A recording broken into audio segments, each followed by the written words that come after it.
Hello lovely people, how are you all doing today? I hope you're well. I'm well, I'm having a little bit of an at-home day today, all sorts going on, but before I get stuck into all of that, today we're carrying on with our low spend year series. How are you all doing with that?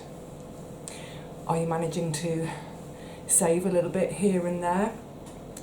Right back at the beginning of the year when we were talking about this, before I go any further, two things. One, because this is something the trolls love to jump on me about, and it's not that I want to give them any, airtime, but it's good housekeeping anyway.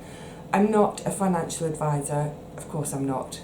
I'm just little old me, but what I'm doing is I'm sharing hopefully some useful stuff with you that has been helpful for me, and I think I'm qualified to share my experience just by the fact that I do manage to live on so little and I'm not in debt, etc, etc. And the other thing, the really important thing, because it's going to come up a little bit today I think, is of course I don't think poverty is a game. That's what someone chucked at me once. Of course I don't think it's a game. Poverty is vile. Or it can be vile. For a lot of people it is vile.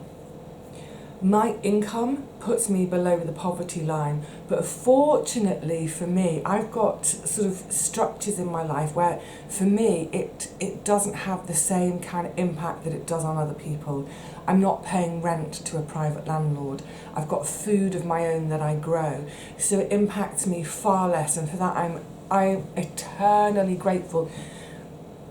That's partly through my own hard work as well though, and that's not to say that people who are in poverty don't work hard. Let's just clear that up too, I'm not saying that at all. But yeah, I'm in a very fortunate position, and I acknowledge that. I don't think poverty is a game.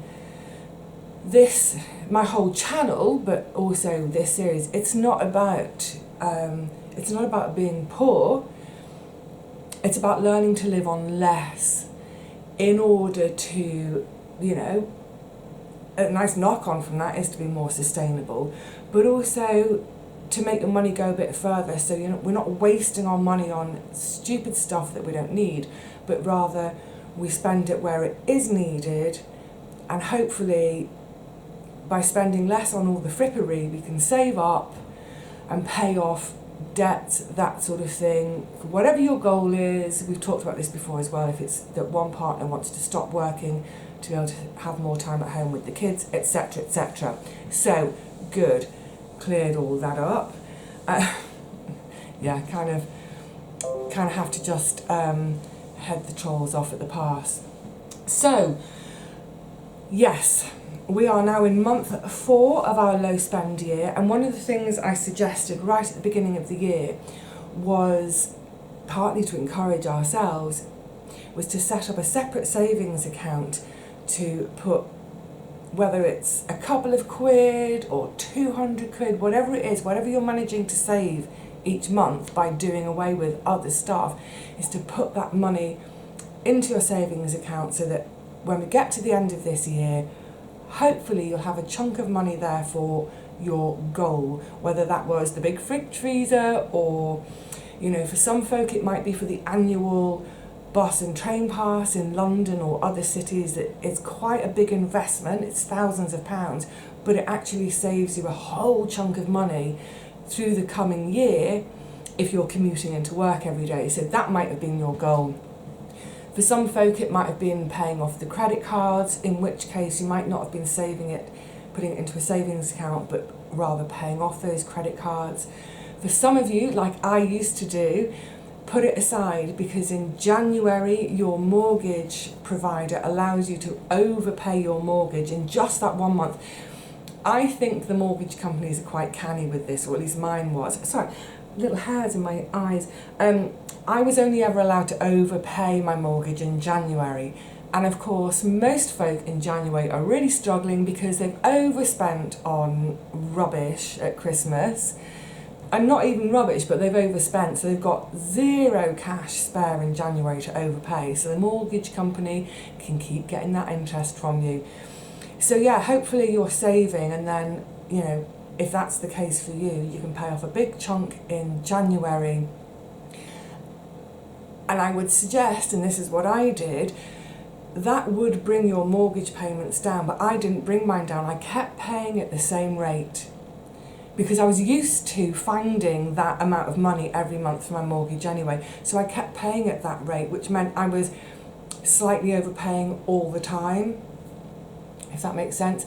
So yeah, oh, and on that note, because we're going to come on to bills in a second, one of the things I do with my fuel bill, my gas and electricity, I pay the same amount every month.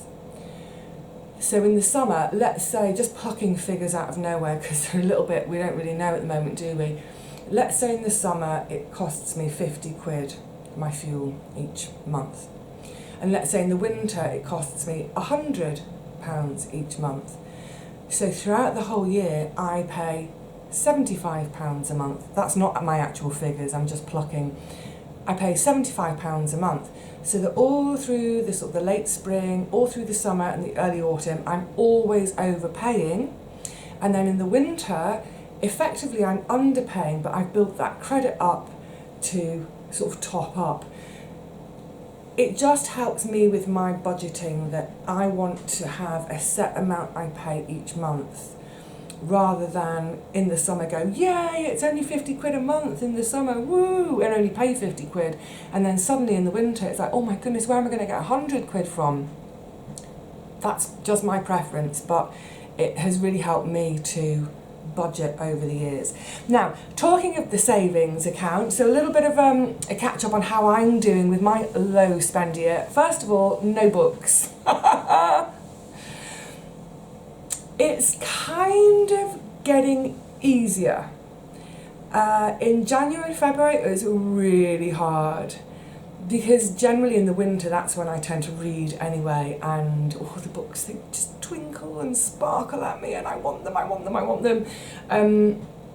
But like, I suppose like any habit, and this is kind of what we're talking about today as well, it becomes habit to not even look at books. So actually I'm okay with it, and as I've also previously said, I've got enough unread books on my shelves to keep me going anyway. I really don't need to buy any more books. Have you instigated that as your mantra when you're out and about? The mantra I have of, do I really need it? If you pick something up, if you find yourself browsing in a charity shop, whatever it is, you've got something in your hand, just stand for a moment and ask yourself, do I really need it? And think about your goal in that moment too. And if your goal is to have one of you quit work to be at home, or to pay off your mortgage, or to just once and for all get rid of that hideous credit card debt you've accumulated, if you really focus on that goal, then suddenly that thing in your hand, you think, why am I going to waste my money on this? If I waste my money on this item that I don't need, I'm taking a step back from my goal. That goal gets further away, it's further away, you know. Think of this as a sort of a marathon this year. We've got 26 miles to run.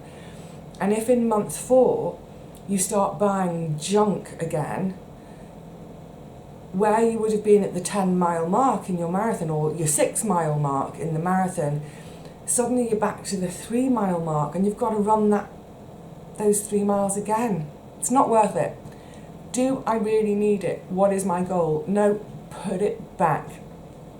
So, the savings thing, I mentioned, so I'm not buying books, great, and I'm trying to make little savings here and there.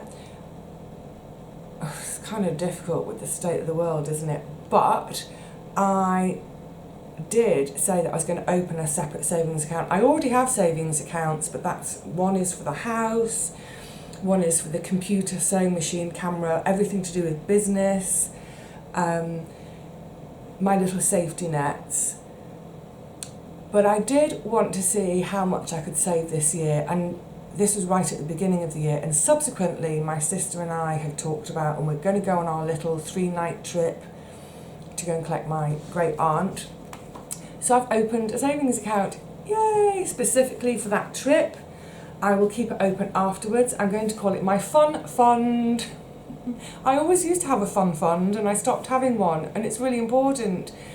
So, you know, I don't think it'll ever build up to much, but the idea being that whatever money I end up with in there is purely for fun. And that might be as simple as buying a plant.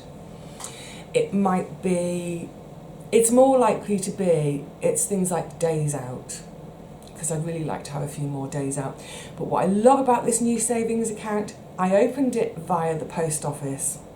And thank you so many of you over a few videos when I've been moaning, frankly, about all our banks closing on the high street. Excuse me a second.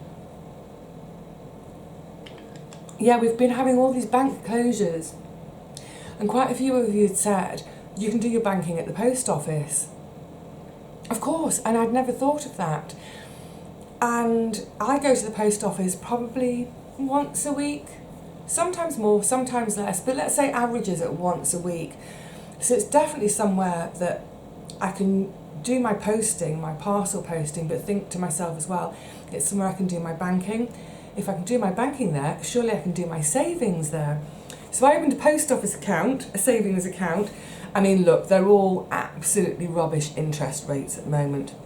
I did shop around a little bit, I did look around, and I think if you're hoping to save quite a chunk of money, I'm talking like in the hundreds, then definitely shop around for the best interest rate. A lot of the ones with the best interest rate are internet only.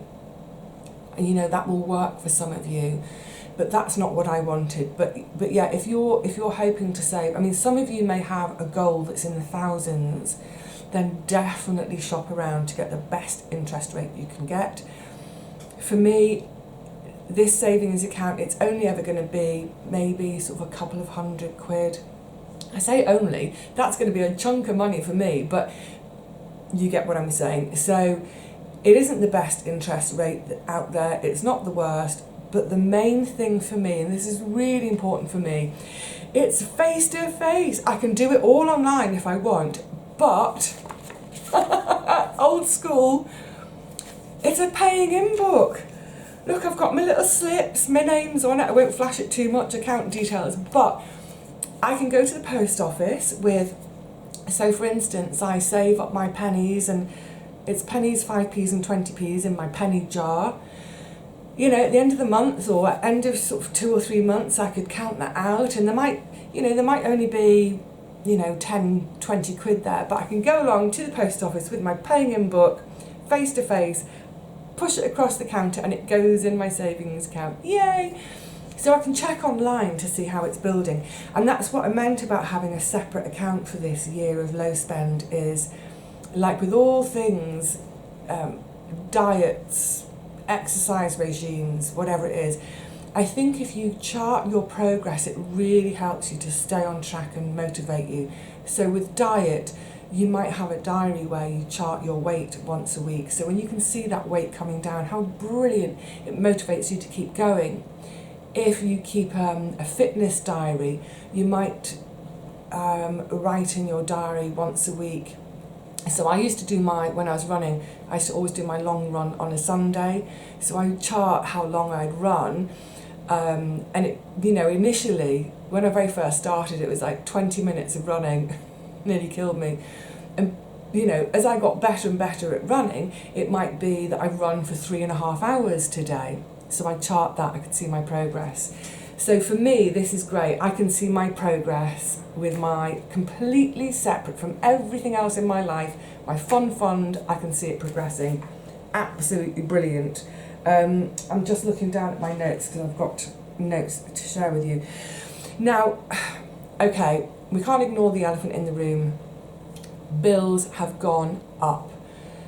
I don't know by how much and how things are in the rest of the world, but certainly in the UK.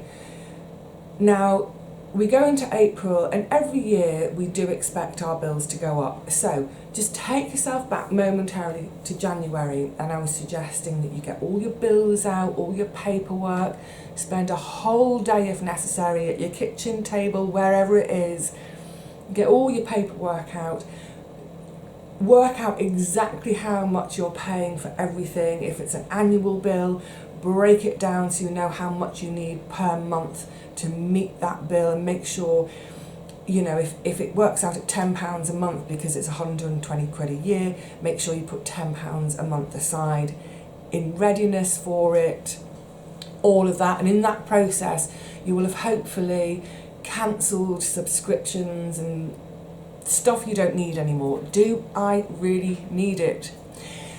So hopefully you did all that in January. So now when we revisit it, it hopefully won't be quite so daunting, because we all will need to revisit that process this month. I do too, every year. I do my big one in January, and then in April I always revisit because things go up. I kind of anticipate that. So the water bill goes up a bit, the council tax goes up a bit, everything goes up a bit, and generally, you know, I'm suddenly having to find an extra, 20, 30 quid a month to meet those bills. This year though, I mean, goodness, we've been clobbered, haven't we? The big one obviously is the gas and electricity. I did think about doing a whole separate video about ideas for saving on our fuel. I'm not going to do that. I decided against that in the end because I think the vast majority of you are sensible and frugal people anyway, and it's probably stuff you're all already doing, and I don't want to patronise anyone. If you are stuck for ideas, my goodness, at the moment online there are so many ideas. And if you look on, this is for UK people in particular, I don't know if you can access it from outside the UK, you might be able to and use some of the ideas anyway, but Martin Lewis, who is the UK's he's the cheerleader for us, he's our money saving expert, MSE, Martin Lewis, money saving expert, and he is a champion of our sort of consumer rights when it comes to bills and finances. He has a TV show, but he also has a website. So if you look up Martin Lewis, money saving expert, within the website, they've come up, I can't remember the title of it. He over the years he's given us great ideas about, how we can save money, switch accounts, switch providers, all this sort of thing. But even he has kind of thrown his hands up in the air and said, you know what, right now I am stumped. I don't see how we can, we can't do much. So he had put the kind of call out on his Facebook page, website. He said, right, okay, let's all share our ideas and tips. And what all the elves at the Money Saving Expert website have done is they've sort of brought all these tips and ideas together, and I believe they've done some sort of survival pack thing of ideas in terms of for fuel savings. So if you're stuck for ideas, do go and have a look. Like I said, I'm not going to do a video on it because I don't want to patronise you, because I'm sure there are loads of those tips and ideas that we've all been doing for years anyway. Turn lights off in the room you're not using. Turn the radiator off in a room you're not using. Yeah, we're doing it anyway. So, if you did all that work in January, sitting with your bills, revisit it because things will have gone up. I know that since this time last year, I needed £300 a month for all my bills. That was my kind of, do YouTube, earn 300 quid from YouTube, that pays for all my bills. It crept up, and coming into the new year, I adjusted it to 350. And I think now I'm going to have to adjust that up again to about 400. I can do it, it's manageable. because of course national insurance has gone up too. And okay, folk may not know this, but I do pay my national insurance. So even though I earn way below the threshold for paying tax, and I actually earn way below the threshold for paying national insurance, I still contribute because for me, in a way, national insurance, it's like our social fund. National insurance partly pays for the NHS, it pays for, you know, disability living allowance, which isn't called that anymore, sorry, it's because I'm used to dealing with my great aunt's disability living allowance. It pays for unemployment benefit, it pays for all those social benefits which any one of us may at any time need. So even though, yeah, I believe that we should, if we can, we should all contribute to that social fund, if and when we can. And goodness knows I'm getting my money's worth out of the NHS at the moment. More of that in another video. Right, so let's park that for now. The one thing I did think about was with these fuel bills. This was not a video, this wasn't supposed to be about bills today. What I wanted to talk about today was boredom, so I'll cover that briefly now. But the thing that did occur to me, because obviously there've been a lot of stories, a lot of headlines about this, you know, fuel poverty situation, heat or eat. And I was thinking about maybe we all need to change our mindset with our food bank donations. So I was just thinking in terms of what I leave in the food bank now, maybe donate things which are really quick to cook. So quite often I will put in, say, pasta, a tin of tomatoes, a tin of pulses, that sort of thing. So long shelf life. Pasta I think is still quite a good idea. It's sort of 10-minute boil at most for the chunkiest of pastas. Maybe smaller pastas take less boil time. But I was thinking things like noodles, which take far less time to boil. But in the past, where I've put in bags of dried pulses, no, switch to tinned pulses, because obviously dried pulses, that's going to take ages for someone to boil. So a tin of, like, you know, a tin of chickpeas, you can eat the chickpeas out of the tin cold. I don't mean like out of the tin, you know, but you could tip the chickpeas out and have them in a salad. You could eat them without even cooking them.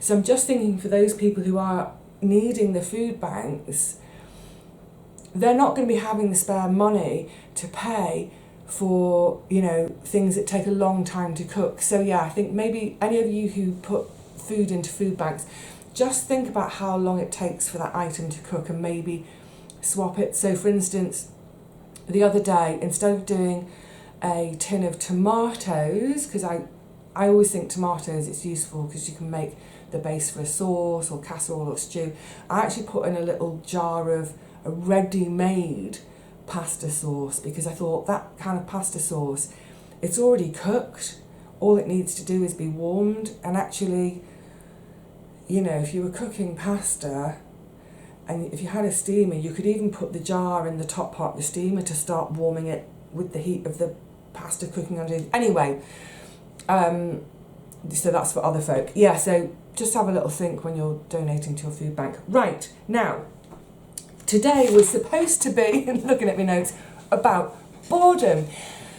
And that's why I was saying that thing about books, and it's become easier. It's become easier to not buy books because it's becoming a habit now. And hopefully you're finding yourself questioning, do I really need it, more easily, more often, and you're getting into the habit of not buying, and you're getting into the habit of saving and all those kind of things. Don't they always say it takes 6 weeks to make a habit? Great. And hopefully you're seeing some progress, and maybe you've already paid a chunk off one of your credit cards already. Brilliant if you have, well done, well done. But it's around about this 4th month in the year when New Year's resolutions, I did a bit of looking up about this actually, but it's about this month when those New Year's resolutions, they tend to take a bit of a nosedive. So it's when people kind of fall off the wagon with their dieting, their eating regime. It's when people kind of go, well, I'm up to 5k with my running, I'll have a week off. And it can get a bit, it all starts to, and then you're like, oh, well, I might as well have that cake because I've already had a packet of biscuits, what the heck? And then suddenly the whole house of cards falls down. I think it's partly, the novelty can wear off, that's one thing. And I think the thing with having a low spend year or a low spend life is you might experience boredom because where you may have thrown money at the situation when you've been bored. I'm bored, oh, I'll go shopping. I'm bored, I'm going to go online and, oh, look, I've accidentally bought 7 new dresses that I don't need. I'm bored, I'll just take a walk up the high street. Oh, you end up shopping.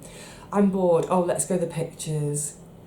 I'm bored, let's go out for the day. And then, oh, but we didn't really plan it, we haven't got a packed lunch. Oh, we end up eating out. I'm bored of cooking, let's have a takeaway. You get the idea, you get bored of managing this, so you slip into chucking your money away again. So I think it might be a good idea to set yourself a new challenge to fill that void, to wherever that boredom is. There's, you're all bright people, I'm sure you can set your own challenges for yourself, but I came up with a few ideas just in case you want to try one of them. So the first thing is, if you're really, really struggling with not spending, if you've got a shopping addiction, basically, I don't know, I'm not about to give addiction advice. It's like saying have a little tiny bit of a drug to see you over. I don't mean like that, but maybe at the end of April, if you've been really, really, really good, boys and girls, if you've been really good for these last 4 months, maybe do what I do at Christmas and say, you know what, I'm going to have treats for a tenner, and allow yourself 10 quid and just see how far you can make 10 quid go on treats.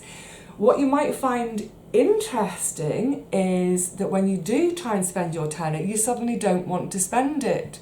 When I do my treats for a tenner at Christmas, there's usually something that I've had in my mind for ages that I really, really, really, really, really want. Like at Christmas, it was custard. I just really was craving custard and the fennel.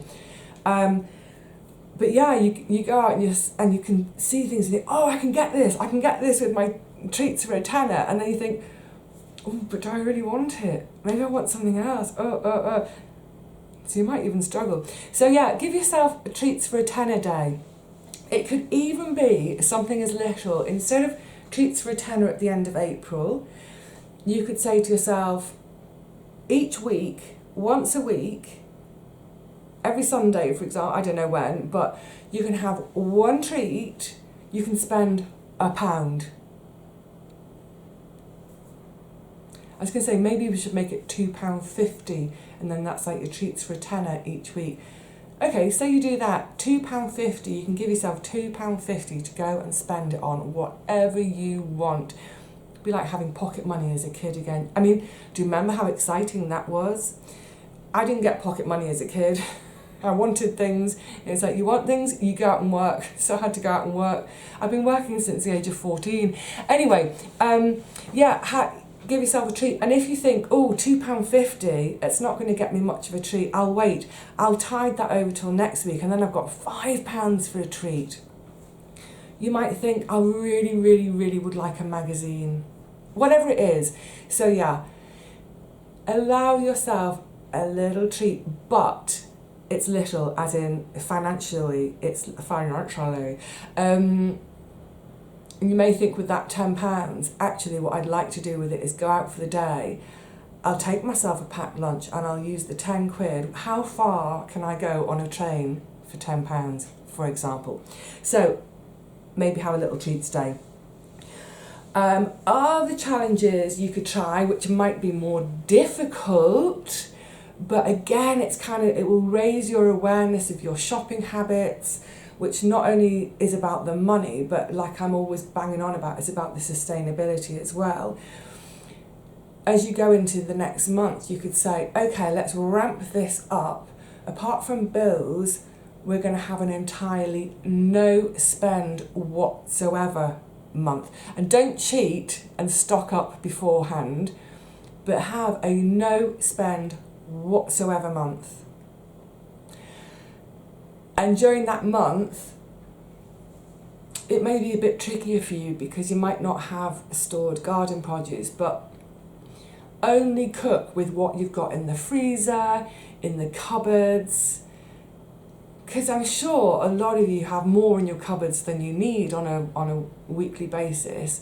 So yeah, have that challenge of no food shopping. And you might have to get a bit inventive. You might have to, and again, it's all this about, giving yourself something to do so you don't get bored and go shopping. You might have to get online and look up recipes. I've got a tin of this, I've got a tin of that, and I've got a bag of this. What on earth am I going to make? Go online, find a recipe. That might be a bit too hardcore for some people. Maybe just do that for 1 week. Say, okay, no food shopping. We're just going to use what's in the cupboard. Excuse me, I'm looking at my notes because I made all sorts of notes. But yeah, maybe like try the food thing for 1 week of no food shopping, but as part of your challenge for 1 month, absolutely no shopping whatsoever. No Amazon, none of that nonsense. And if you need something, get creative. How can I use what I've already got instead of going out and buying something? It's a good habit. It'll be a good habit to form in the long term anyway. Now this would be quite a challenge. How about a month where you do not put any rubbish out? Could you do it? So to do that, shall we allow ourselves that you can still put your recycling out? In other words, a plastic-free month, but you can still do your recycling. Okay, take it to whichever level you fancy. But could you manage for a month? And it comes back to this thing of you'd have to rethink how you shop so that you don't produce any waste. A waste-free month. That might be a really interesting challenge. And I think these challenges, if you have family, if you've got kids or grandkids that come and spend time with you, get them involved too, and everyone start to try and think outside the boxes. So good. Challenge yourself with those kind of things. Give yourself a treat if that's maybe something that does for you. And the other thing, of course, is maybe if you're spending less time shopping, maybe you've got a bit of free time and you could think about volunteering. Myriad ways to volunteer, whether it's volunteering at your local charity shop, although that might not be a good thing if you're a shopaholic. Volunteering at your local, kitchen that does meals for homeless or elderly folk, that sort of thing. I know there's quite a few places around me where folk they don't do it every single day, but you can go in for literally an hour first thing in the morning to do veg prep. So if you can't stay for the whole morning, for the whole cooking session and serving up, you could at least do, say, an hour of veg prep, or as it gets nearer to the actual lunch time, volunteer for an hour for helping to serve up the food, clear away dishes, but also time to sit and chat to people, the people who are accessing those services. You could volunteer at your local food bank, volunteer at your local donation hub. All of these places, there are so many more of them at the moment than ever before, which breaks my heart, frankly, because we're the 5th wealthiest economy in the world, and okay, I don't want to get into politics. Let's just say that there, probably in every town up and down the land, there are food banks, there are donation hubs, there are kitchens doing hot meals. So yeah, instead of going online and shopping, maybe pop into one of those places and, see if you can volunteer. And if you're not physically able, it may be that you're not, that's not you can't leave the house because you've got young kids, or you might have mobility issues which precludes you from doing that. There are all sorts of other things you can do. If you're a knitter, if you're a crafter, maybe go through your stash of all that yarn you haven't used, knit squares. Squares can become blankets. They can either... Anyway, those possibilities are endless. And of course, a great thing to do if you're bored is do a clutter bust in your home. Do a massive clutter bust. Find things that you can donate to charity. Find things that you can sell online yourself. Have an almighty great big spring clean. Find those craft projects which have been in the back of your cupboards for ages, unfinished. Finish a craft project. Instead of going out shopping, finish one of your craft projects. There are so many things we can do where we can distract ourselves from going out and spending money or going online and spending money. So I'm going to wrap up because I realised I didn't want this one to be quite so long today. Yeah, bills and boredom today, that's what it's all about. I do hope, firstly I hope you're getting on well with this year that you're having.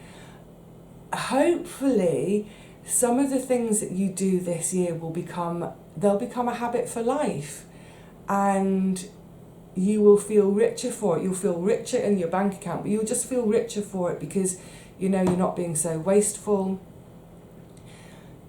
It is, like I said, the natural side product of it is a slightly more sustainable way of living. So yeah, hopefully it becomes easier over time. It becomes habit. Yeah, it just becomes easier. And on those occasions when you feel a bit frustrated and you think, it's not fair, I can't spend any money. I mean, you can do whatever you want. It's your money, isn't it? If you want to get into debt, you can. I don't advise it. But yeah, I think every now and again, if you feel a bit sorry for yourself and think, oh, it's not fair, I can't spend this money because I've got to save it to pay off the mortgage, I think that's one of the good times to think about volunteering, because that reminds us, actually, we really do have everything we could possibly need. And once we stop wasting, we have more than we need. So, I think I'm going to leave it there.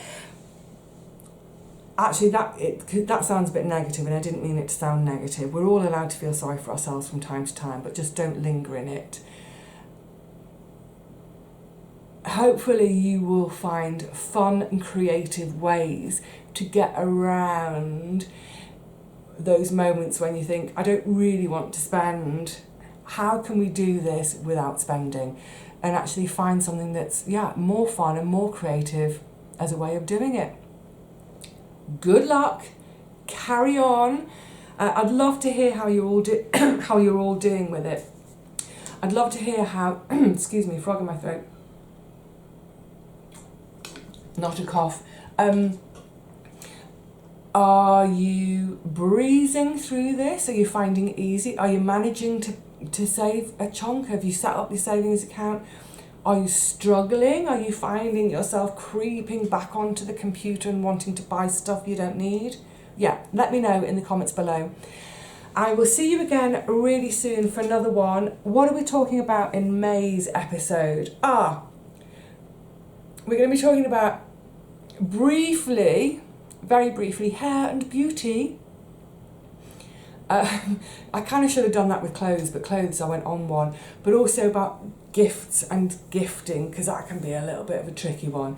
So we will cover that subject next month. Until then, I will see you again really soon, probably back in the garden, because that's my biggest money saver. Please, until then, look after yourselves, stay well, get inventive, and have fun with it. That's the main thing. Have fun with it. Cheerio.